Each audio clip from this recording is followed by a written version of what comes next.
सहित 12 किए गए बरामद माल की जानकारी करने के लिए पुलिस विभाग को केवल बारकोड के माध्यम से जानकारी मिलेगी कि जब्त माल पुलिस मालखाने में या कोर्ट में जमा है, बताया पुलिस आयुक्त श्री अखिल कुमार ने। कानपुर में बना पहला ई मालखाना। कैंट थाने में पुलिस कमिश्नर ने किया ई मालखाने का उद्घाटन। थानों में ई मालखाना से सुरक्षित रहेंगे सबूत।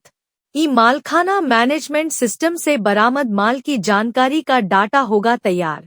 मालखानों का रिकॉर्ड खंगालने में नहीं होगी दिक्कत। मुकदमों से संबंधित हर माल की निगरानी में आसानी होगी। बारकोड के जरिए पल भर में उपलब्ध हो जाएगी पूरी जानकारी। देखिए, बेसिकली आप जानते होंगे कि मालखाना एक इम्पॉर्टेंट कंपोनेंट होता है किसी भी पुलिस स्टेशन का।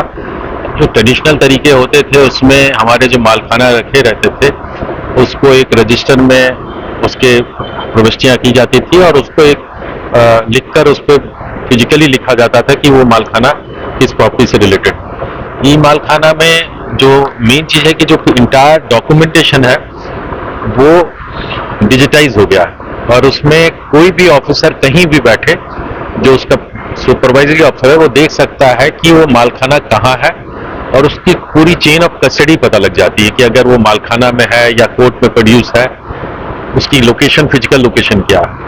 तो इससे पहली चीज हो गई कि जो पूरा प्रोसेस है वो डॉक्यूमेंटेशन जो है अब रजिस्टर में फिजिकली ना इंटर करके उसको बार कोड के थ्रू एक्सेस कर रहे हैं हम लोग। बार कोड लगाया गया है और बार कोड लग जाने से वो उसका ना केवल डिजिटाइजेशन होता है, वो चेन ऑफ कस्टडी इसमें हमें आइडिया लग जाते हैं। तो इस पूरे मालखाना को एक व्यवस्थित ढंग से भी रखने में सुविधा होती है। इन मालखाने में आपने देखा होगा कि क्लीन ढंग से मालखाना, आप एक रेगुलर मालखाना में मैं एनकरेज करूंगा कि आप जाएं और देखें कि वहां कैसे रहते हैं। तो एक सिस्टमैटिक ढंग से मालों का रखना, उसका डिजिटाइजेशन करना और उसके चेन ऑफ कस्टडी को एस्टैब्लिश करना, ये एक प्रमुख चेंज है पहले से जो अभी हमारा है।